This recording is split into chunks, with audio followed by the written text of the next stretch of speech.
Please, just stay until they check me. Call someone who cares. Cardiac team, now! Wait, that's Mr. Hale. Call someone who cares, Vanessa said, locking the door before Marcus could ask her to stay again. Rain cut across the hospital curb while pain tightened beneath his ribs. She drove toward the gala that was supposed to make her career. Leaving her husband to cross 20 yards, he might not survive. By sunrise, Vanessa would stand in a glass boardroom above that same curb, asking the husband she abandoned to save a contract worth $180 million. She believed Marcus was only a quiet consultant with useful connections. Before morning ended, an empty chair would reveal who the hospital answered to. Marcus Hale stayed upright by holding the metal railing with both hands. The revolving doors were 20 yards away, but the distance kept changing as his vision narrowed. He reached for his phone and saw Vanessa's taillights vanish into rain. For 11 years, he had mistaken being useful to someone for being loved by them. A hospital transporter named Naomi Price noticed him before the cameras did. She left an empty wheelchair beneath the awning, ran into the rain, and caught his shoulder as his knees folded. Marcus tried to tell her about the pressure in his chest. What came out was a breath and half of Vanessa's name before the pavement rose toward him. Naomi shouted for a cardiac team. Within 90 seconds, Marcus was under white lights with electrodes on his chest and a nurse cutting through the sleeve of his soaked shirt.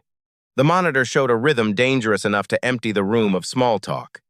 Doctor, Lena Brooks ordered medication, imaging, and an emergency catheterization without waiting for anyone important to arrive. Marcus was 45, lean, disciplined, and medically informed enough to know what the word ischemia meant when Lena used it. He also knew the pain had started 2 days earlier as an ache in his shoulder.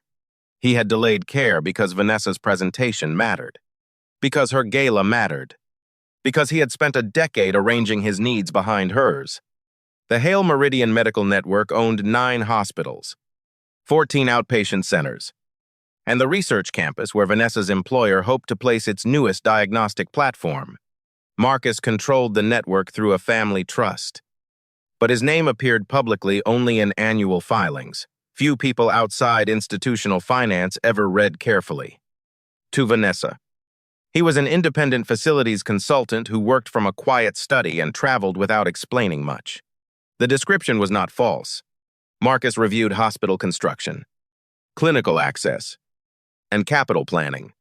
It was simply smaller than the truth, and she had preferred the smaller version because it made her success easier to measure against his. Their prenuptial agreement identified the Hale family trust, its separate assets, and Marcus's controlling interests. Vanessa had signed it with her own attorney present. She never asked what the holdings contained. Years later, she would call that secrecy. The documents would show something harder to forgive. The information had been offered, and she had decided it was unimportant. Marcus had helped create that misunderstanding. After watching money turn relatives into petitioners, he learned to make wealth invisible. At first, his silence protected the marriage from performance. Later, it protected him from difficult conversations. By the time Vanessa stopped asking who he was, he had become too practiced at saying nothing when an answer might have changed everything.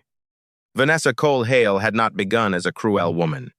She built her career at Novartis Diagnostics through discipline, technical fluency, and a refusal to let senior men translate her ideas back to her. In the first years of marriage, she admired Marcus's stillness.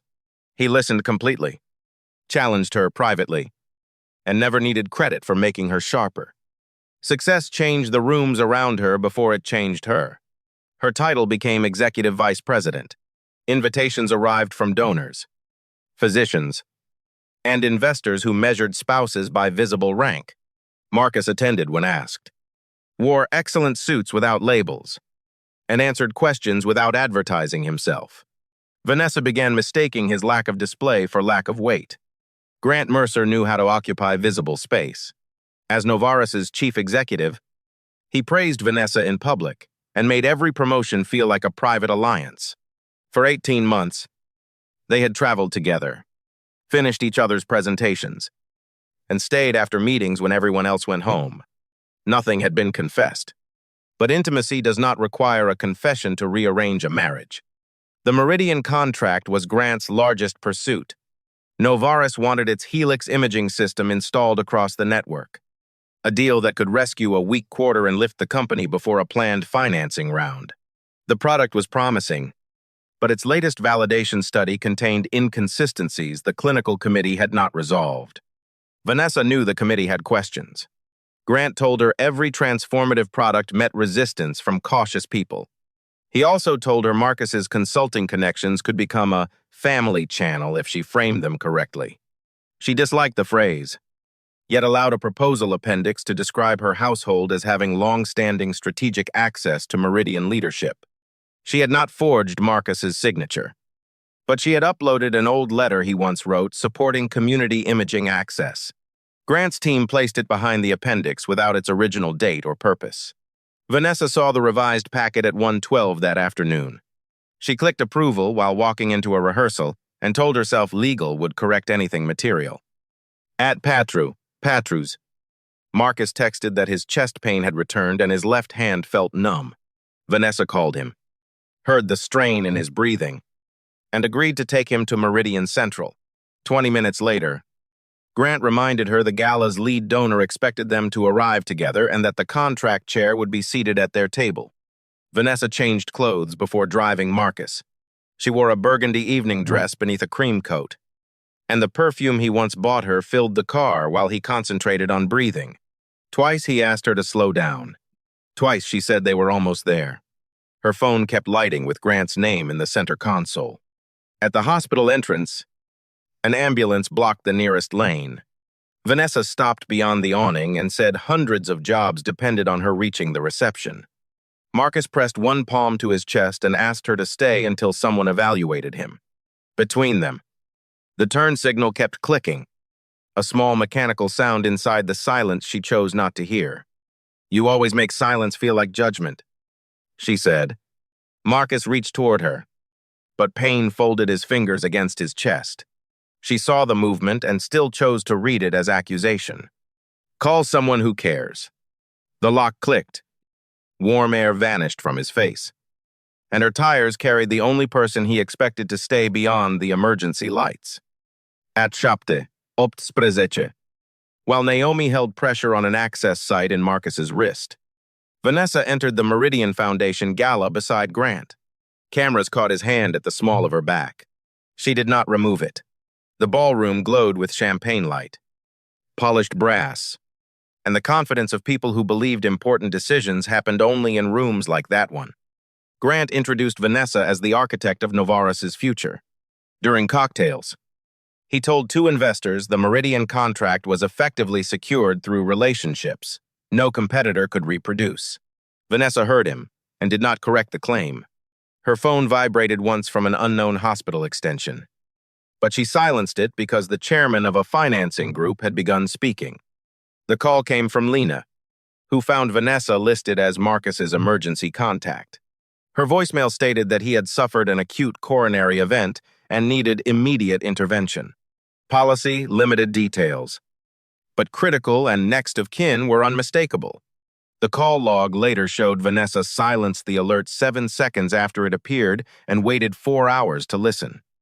During the catheterization, Lena found a 92% blockage in Marcus's left anterior descending artery and placed a stent before the damage became irreversible.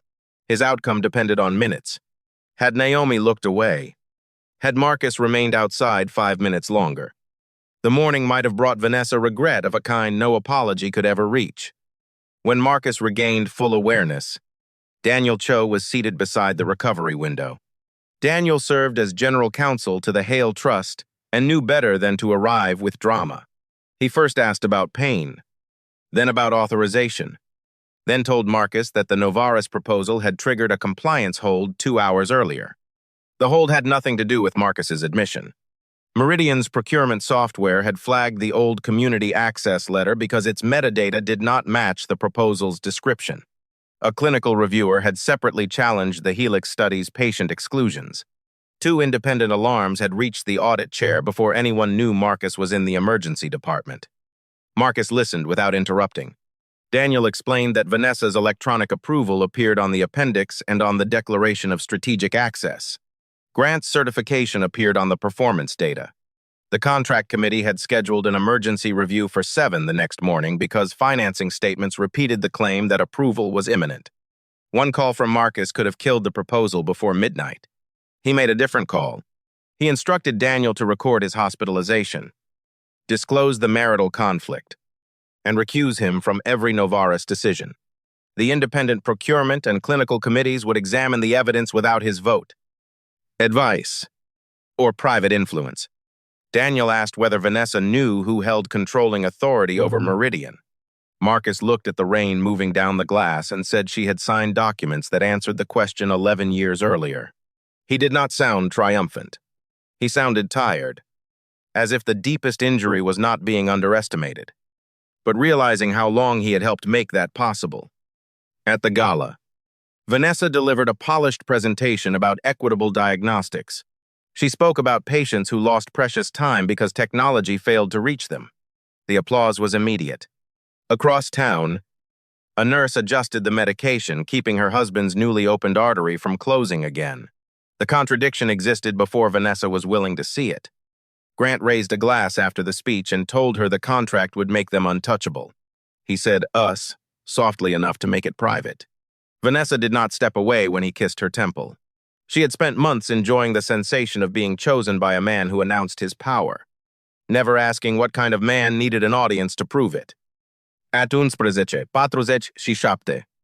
Vanessa finally played Lena's voicemail. The color left her face before the message ended. She called the extension and learned Marcus was stable but unavailable. Because she was the spouse on file, a nurse offered to connect her with the attending physician. Grant reached for her hand and asked whether leaving would change anything. Vanessa stared at Grant's fingers over hers. The ballroom was nearly empty and the contract conversations were finished. She replayed "critical," pictured Marcus alone, and reached for her coat. Then Grant asked who would control the morning narrative if she left. She sat back down. Later, she called it confusion. But the sequence was clear.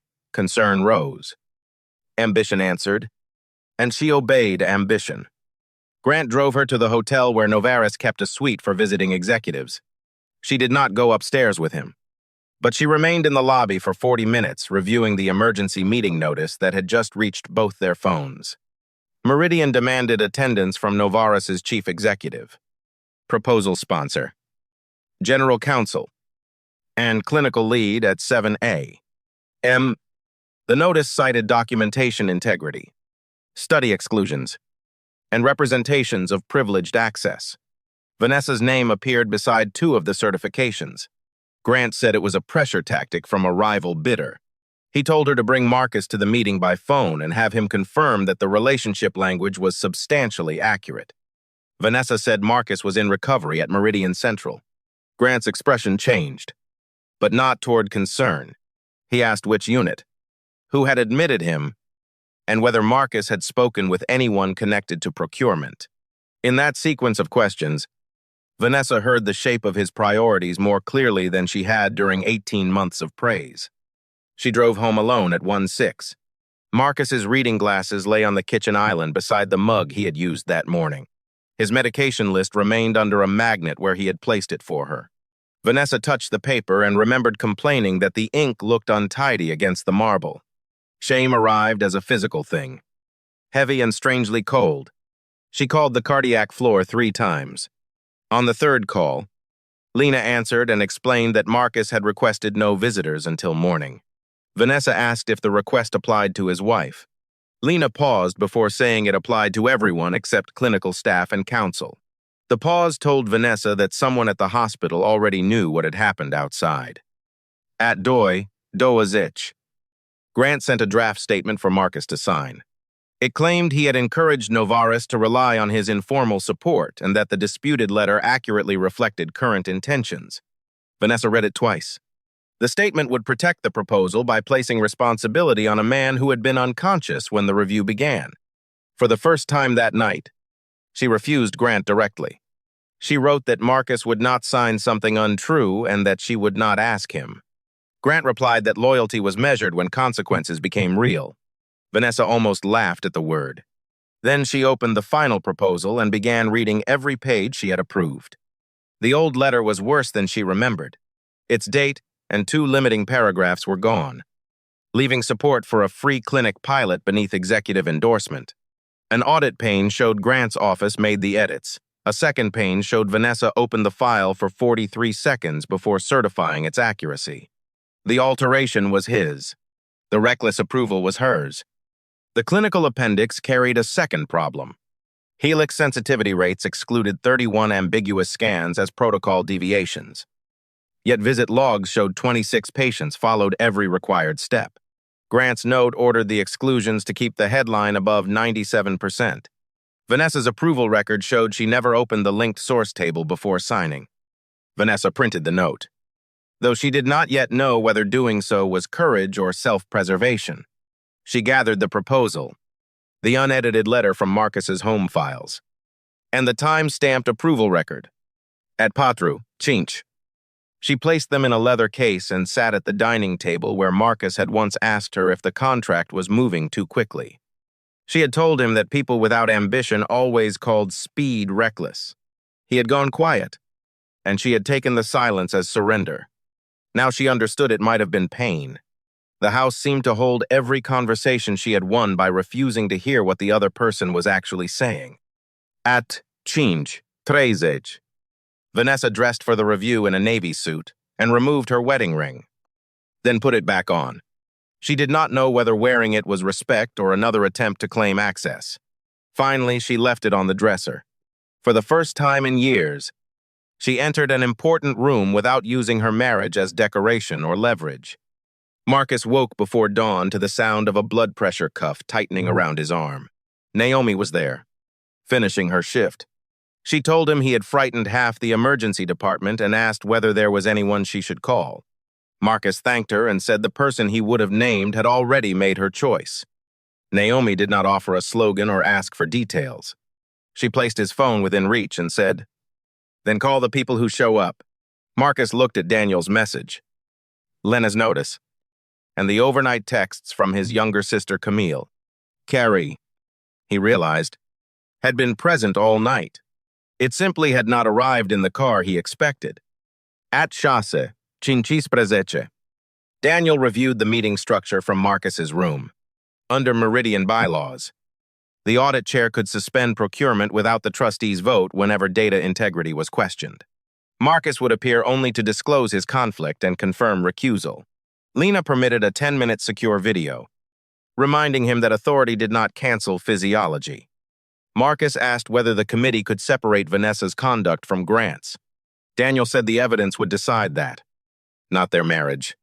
Vanessa had approved misleading language, but the alteration history traced to Grant's office and the study exclusions traced to his clinical directive.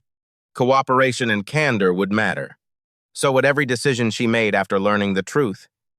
At Chasse, Cinci Shidoi. Vanessa and Grant entered Meridian Tower through separate doors. The receptionist directed them to the executive floor. Grant whispered that Marcus's hospitalization gave them sympathy if handled correctly. Vanessa stopped walking. She finally saw that the man who had praised her strength believed every human event was material for negotiation. "Do not use my husband's heart attack as strategy," she said. Grant answered that sentimentality was how people lost companies.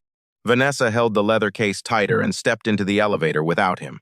It was a small refusal, late enough to be shameful, but real enough to change what happened next. The boardroom overlooked the emergency entrance. Rain still silvered the pavement where Marcus had fallen. Vanessa chose a chair facing the window and could see the railing he had gripped. Grant sat beside corporate counsel and arranged his papers as if order on a table could control the evidence inside them. At 7 precisely, independent audit chair Evelyn Ward began the record. She identified the compliance hold, the disputed endorsement, the access declaration, and the clinical exclusions. Then she stated that Meridian's controlling trustee had disclosed a marital conflict and removed himself from every decision involving Novaris. Grant asked why a trustee's marriage mattered. Evelyn looked toward the screen at the far end of the room. It brightened to show Marcus in a hospital bed, pale beneath the morning light. a telemetry lead visible above his gown. Vanessa stopped breathing for a moment. Grant stopped pretending he did not know the answer. Marcus introduced himself as chair of the Hale Meridian Trust and beneficial controller of the network, then cited the public filing and trust schedule Vanessa had received before marriage. He confirmed his recusal and every committee contact since the hold. His voice was weak but exact. The documentary trail made the revelation authority, not theater. Vanessa remembered the trust schedule attached to their prenup, the annual envelopes from Hale Council, and the occasions Marcus had invited her to foundation dinners she considered too small. Nothing had been hidden. She had filtered every clue through a belief she preferred, that a quiet husband must occupy a smaller world. Grant recovered first. He said Novares had reasonably relied on Vanessa's description of her husband's consulting relationships and could not have known Marcus possessed controlling authority. Evelyn replied that ignorance did not explain why an 8-year-old letter had been edited, relabeled, and presented as current executive endorsement. The original letter appeared on the boardroom screen beside the altered version. Deleted text glowed red. Metadata showed the changes came from Grant's executive account at 10:36 the previous night. After the compliance hold began, he had revised the document again while Vanessa sat at the gala believing the problem was routine. Grant blamed a communications associate.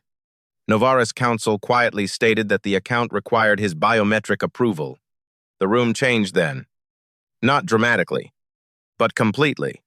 People stopped looking at Grant as a chief executive defending a proposal and began looking at him as a witness whose answers required preservation. Evelyn turned to Vanessa and asked whether she had verified the access declaration before approving it. Vanessa felt Grant's warning beside her without looking at him. She could protect her title for another hour or tell the truth and lose the version of herself that title had been built to support. No, she said. The word sounded smaller than Marcus's request at the curb. She opened the leather case and produced the original letter. Approval timestamps. Source table. And Grant's exclusion note. Her voice broke only when she admitted seeing Marcus's name and treating it as leverage instead of a person's trust. The evidence explained the fraud. Her confession exposed the marriage. Grant called her statement an act of panic by a compromised spouse. Vanessa did not defend her motives. She said panic had not approved the proposal. Ambition had. She also disclosed his late-night request for Marcus to sign a false confirmation. Daniel preserved the message on the record while Novares' counsel requested a recess. Marcus watched from the screen without rescuing or condemning her. Vanessa wanted him to look angry because anger would have made her injury to him visible and finite. His expression carried something worse, the exhaustion of a man who had finally stopped expecting the person closest to him to notice when he was in pain. The clinical chair then presented the source study. Restoring the excluded scans reduced Helix sensitivity below the threshold required for network-wide adoption. The platform might still qualify for a limited supervised pilot, but the submitted performance claim was unsupported. The contract could not lawfully proceed in its current form. Evelyn announced an immediate suspension of Novares' proposal and a referral of the altered documents to outside counsel and federal program integrity reviewers. Grant was barred from contacting Meridian staff or accessing the procurement portal. The decision came from the independent committee, exactly as Marcus had required. Novares' board representative joined by phone and placed Grant on administrative leave before the recess ended. Vanessa was removed as proposal sponsor pending an internal investigation. Her title did not protect her. Her cooperation did not erase her conduct. It only ensured the evidence would show the difference between negligence and deliberate alteration. Grant rose so quickly his chair struck the wall. He told Vanessa she had destroyed everything they built. She looked at the hospital screen, at the man whose life she had left in the rain, and answered that whatever they built had required her not to look closely. She was finished calling blindness loyalty. Security escorted Grant from the floor. No one applauded. Marcus had prohibited spectacle in the institutions he governed, and the absence of celebration made the consequence feel more serious. Justice arrived as locked credentials, preserved records, and people doing their jobs without needing humiliation to complete the work. Before ending the video, Marcus thanked the committee and repeated that his marriage must not affect its findings. Evelyn assured him the record would reflect independent grounds for every action. He nodded, then looked toward Vanessa for the first time. "You should go home," he said. "There will be papers this afternoon." Vanessa understood which papers he meant. The sentence was not retaliation for the suspended contract. Daniel's timestamp showed Marcus requested separation at 5:58, before he knew whether the committee would blame her or Grant. By the time she regretted leaving him, the decisive discovery was not his wealth. It was his discovery of the exact limit of her care. She reached the cardiac floor at 8:42 and asked the nurse to deliver a note. It contained no defense, no request to discuss the marriage, and no mention of Grant. She wrote that Marcus had asked her to stay, that she understood the words he used, and that she had chosen an audience over his life. She would not insult him by calling it a misunderstanding. Marcus read the note after Lena removed his wrist bandage. His hands shook once, more from the sentence than the medication. He folded the paper and placed it in the drawer. Apology could name an injury, he thought, but naming was not healing.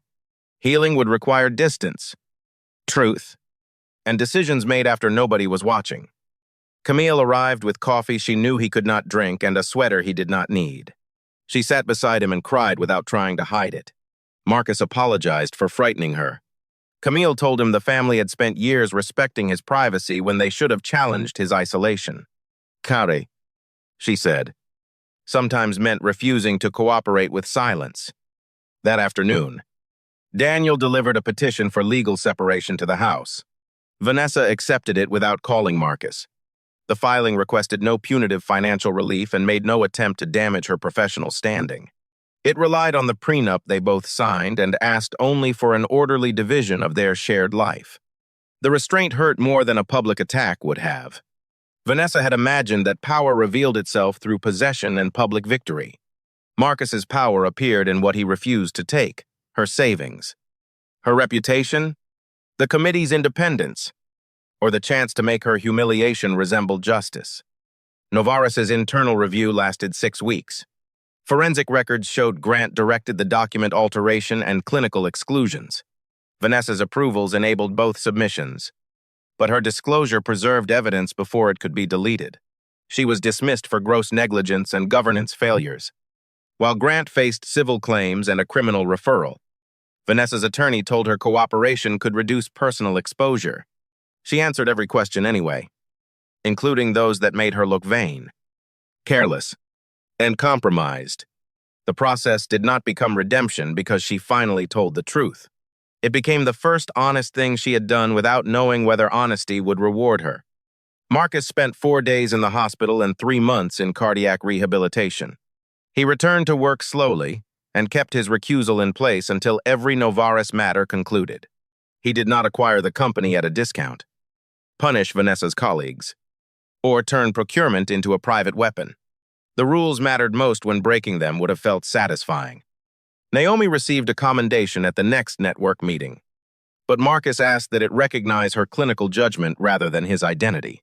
She had saved a stranger at the curb, not a trustee. Meridian then reviewed emergency entrances across all 9 hospitals and found 3 where distance, lighting, or staffing could delay help. Marcus authorized a patient arrival initiative only after the safety committee developed it independently. Transporters would rotate through covered curb zones, call buttons would be lowered, and ride assistance would be available for patients abandoned or unable to walk. The program was named Open Door because dignity did not need a clever reference to his pain. The separation mediation took place in a plain conference room. Vanessa arrived without an assistant. Marcus looked healthier, though a faint mark remained on his wrist where the catheter entered. She noticed it immediately. Once, she would have asked about the meeting agenda first. This time she waited until he chose to speak. Marcus told her the marriage had not ended at the hospital door. It had been ending whenever he hid behind silence and whenever she converted that silence into permission not to care. He touched the faint mark on his wrist, then let the room stay quiet long enough for both of them to feel the cost. The curb had only made their private arrangement impossible to deny. Vanessa said she had loved him. Marcus believed she had loved the steadiness he provided. the home he maintained, and the silence that never competed with her. Those things were parts of him, but they were not the whole person. Love without curiosity, he said, eventually became ownership, wearing a softer name. She asked whether knowing about Meridian earlier would have changed her. Marcus answered with painful honesty, perhaps, but change caused by status would not have saved what mattered. He had hidden behind that fear for too long. His secrecy was not a test she failed. It was a failure of intimacy for which he accepted responsibility. Vanessa did not use his admission to divide the blame evenly. She said silence had hurt her. But silence had not made her leave a sick man in the rain. That choice belonged to her alone. Marcus looked down for several seconds. It was the first thing she had said since the hospital that gave his anger somewhere to rest. They signed the mediated terms. Vanessa kept her retirement accounts and a condominium she purchased before marriage. Marcus retained the trust assets and the house, while shared property was divided according to the prenup. Neither sought spousal support. Their legal ending was simpler than the emotional truth that produced it.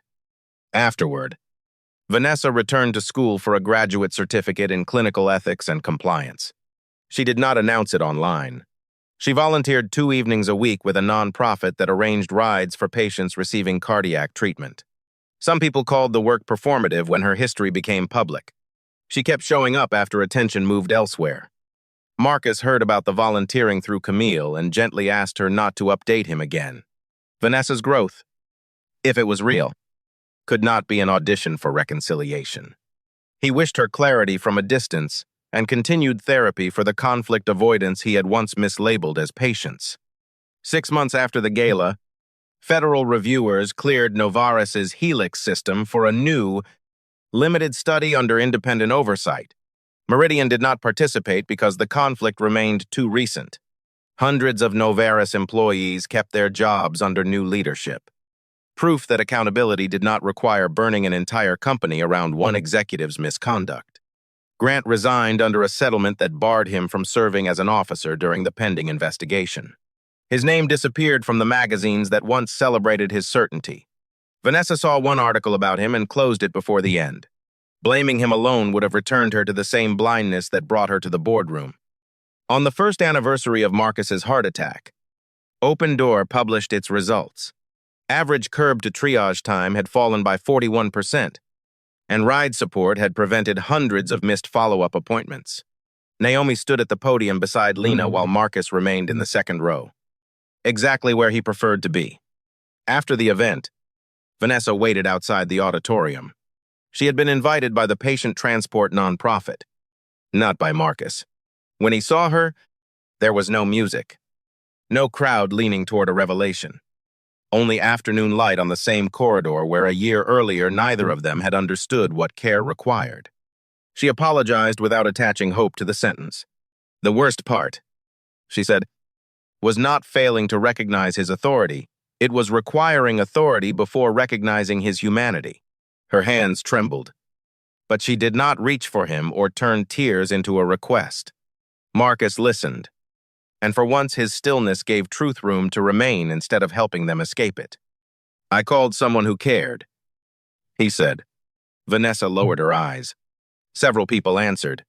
Then I learned I had to become one of them for myself.